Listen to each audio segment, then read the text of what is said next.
100 सुनार की एक लोहार की। फ़ोन पर ये सुनते ही कि पापा को हार्ट अटैक पड़ा, रुचि अपने पति सौरभ और बेटे बंटी के साथ मायके के लिए निकल पड़ी। वहाँ पहुँचकर देखा कि पापा ईश्वर के पास जा चुके हैं। खुद भी रोती और बेहोश माँ को संभालती रुचि बेहाल हो गई थी। संस्कार हुआ और सभी रिश्तेदार अपने घरों को लौटने लगे। दोबारा अन्य रस्मों व 13वीं के लिए तो आना ही था। सौरभ भी रुचि व बंटी को वहीं छोड़कर लौट गए।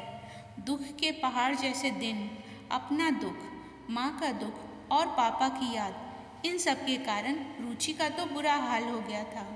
कितना भी दुख हो पर काम तो सब करने ही पड़ते हैं। आखिरकार 13वीं का दिन भी आ गया। एक बार फिर सभी रिश्तेदार आए।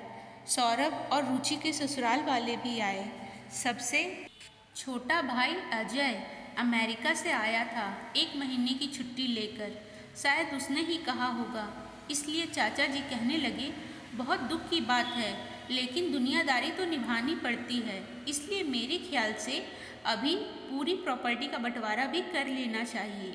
रुचि की माँ को तो वैसे भी कुछ समझ में नहीं आ रहा था, पर जब चाचा जी ने कहा कि भाभी आपका हिस्सा भी लगेगा, तब वह रोकर कहने लगी, मुझे हिस्सा नहीं चाहिए, मैं उसे लेकर क्या करूँगी? मैं तो अपने बच्चों के साथ ही रहना चाहती हूँ।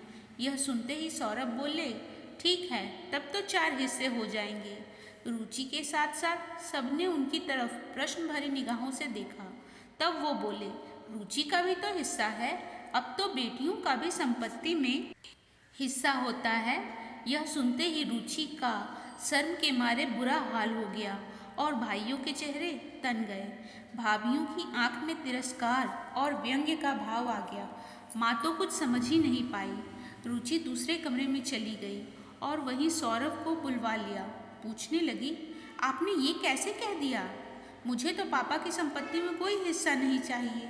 सौरभ कुछ गुस्से के साथ बोले, तुम्हें चाहिए हो या ना चाहिए, मैं नहीं छोड़ सकता।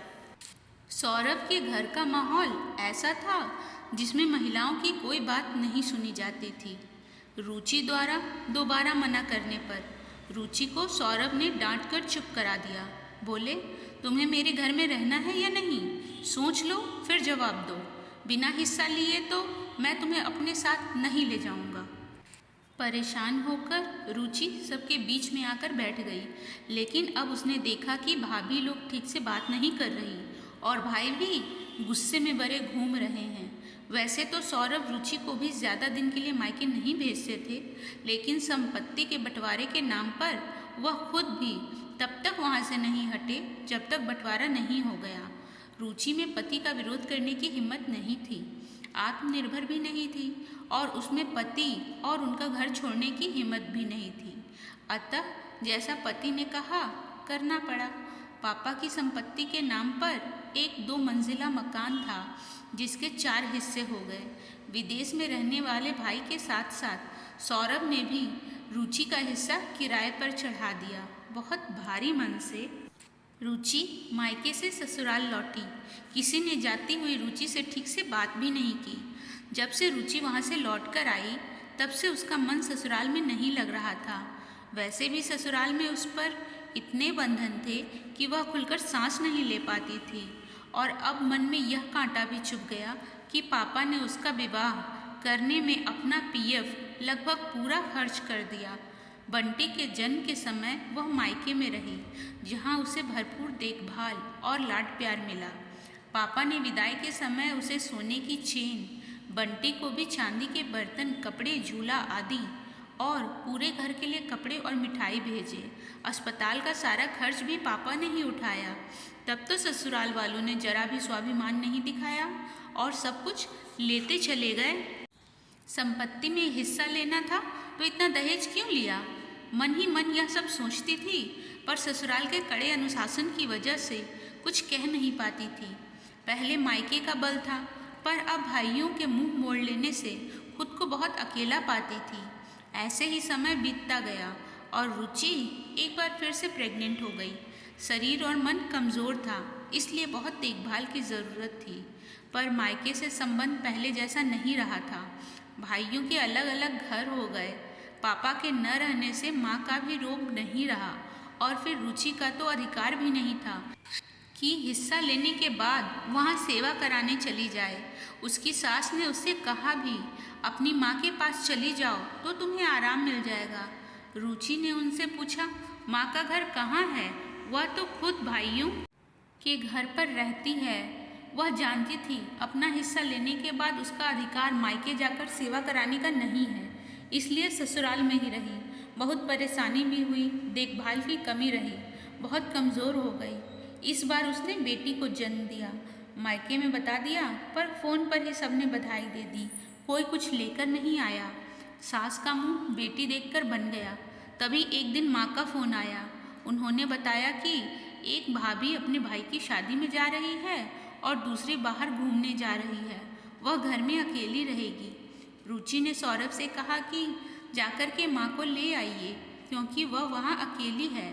सौरभ बोले, यहाँ उन्हें कैसे ला सकते हैं? अपने परिवार में पहले ही इतने लोग हैं कि घर में जगह नहीं है, और फिर मेरी माँ को ये पसंद नहीं आएगा। रुचि बोली, ठीक है, मुझे भेज दीजिए वहाँ। इस पर भी सौरभ का यही जवाब था, तुम चली जाओगी तो यहाँ का काम कौन करेगा? तिलमिला के रुचि के मुंह से निकल गया, प्रॉपर्टी लेने का तो अधिकार है मेरा, पर सेवा करने का नहीं है। सौरभ बोले, तुम्हारे भाइयों को भी तो प्रॉपर्टी मिली है, फिर वे कैसे माँ को अकेला छोड़कर चले गए? रुचि कहने लगी, मेरा उनसे कोई मुकाबला नहीं है। जैसे आपको अपनी माँ की फिक्र है, वैसे ही मुझे भी अपनी माँ की फिक्र है। इस बार कड़ाई के साथ सौरभ बोले, मुझसे बहस मत करो, मैंने जो कह दिया बस कह दिया, तुम कहीं नहीं जाओगी। रुचि की आंखों में आंसू आ गए। अपनी माँ को फ़ोन मिलाकर बात करने लगी। उसकी ससुराल के हाल सुनकर उसकी माँ बोली, बिटिया, अब मुझे लगता है कि पहले ही तुम्हारा हिस्सा बेचकर तुम्हें ऊंची शिक्षा दिला दी होती तो आज ये हाल ना होता। ना तो तुम ससुराल में दब कर रहती और ना ही तुम्हारी प्रॉपर्टी पर तुम्हारे ससुराल वालों का हक होता। रुचि ने माँ को बता दिया था कि जो किराया आता है वह सौरभ अपनी माँ को दे देता है। भाइयों से भी हिस्सा छिन गया और रुचि को भी नहीं मिल रहा। माँ रुचि के लिए दुखी थी, पर कुछ कर नहीं सकती थी। कुछ समय और बीत गया, तब सौरभ कहने लगे, दूसरे शहर में प्रॉपर्टी की देखभाल करना मुश्किल है, इसलिए मायके वाले तुम्हारे मकान का हिस्सा बेचकर मैं फिक्स डिपॉजिट करवाना चाहता हूँ। मकान बेचने के पेपर बनवा लिए हैं, तुम मेरे साथ चलकर रजिस्ट्री पर साइन कर देना। रुचि के मन में गुस्से की आग लग गई। गुस्से को दबाकर झूठी मुस्कान के साथ बोली, उस मकान को हम कैसे बेच सकते हैं? अगर यहाँ से परेशान होकर मैंने कभी अकेले रहने का निर्णय कर लिया, तब मैं कहाँ रहूँगी? जब हमारी बेटी की शादी हो जाएगी, तब दामाद हमारा मकान बंटवाना चाहेगा। उस समय बंटी के पास शामिलात के इस मकान में बहुत कम हिस्सा रह जाएगा। उस समय मेरे मायके वाला मकान तो होगा, वही मकान बंटी को दे देंगे। अब सौरभ को धक्का लगने की बारी थी। रुचि अकेले रहने का निर्णय ले सकती है और जो काम खुद किया वही काम दामाद करेगा। यह सुनकर धक्का लगने से वह धम्म से कुर्सी पर बैठ गया। रुचि के चेहरे पर विजयी मुस्कान थी। आज वह ये कह सकती थी कि 100 सुनार की और 1 लोहार की। आज महिलाओं को भी पिता की संपत्ति में हिस्सा मिल रहा, किंतु पिता को बेटी को इतना काबिल बनाना चाहिए कि वह अपनी संपत्ति की रक्षा कर सके। सरकार को ऐसे नियम बनाने चाहिए कि बेटी ज़रूरत पड़ने पर माता पिता की सेवा अवश्य करे। ऐसा ना हो कि दामाद पत्नी की संपत्ति लेकर मनमाना उपयोग करे, क्योंकि उस महिला में पति का सामना करने की योग्यता और साहस नहीं हो।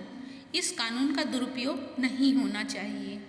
दोस्तों, आपको मेरी ये कहानी कैसी लगी, प्लीज़ कमेंट करके ज़रूर बताएं और मेरे चैनल को सब्सक्राइब भी करें।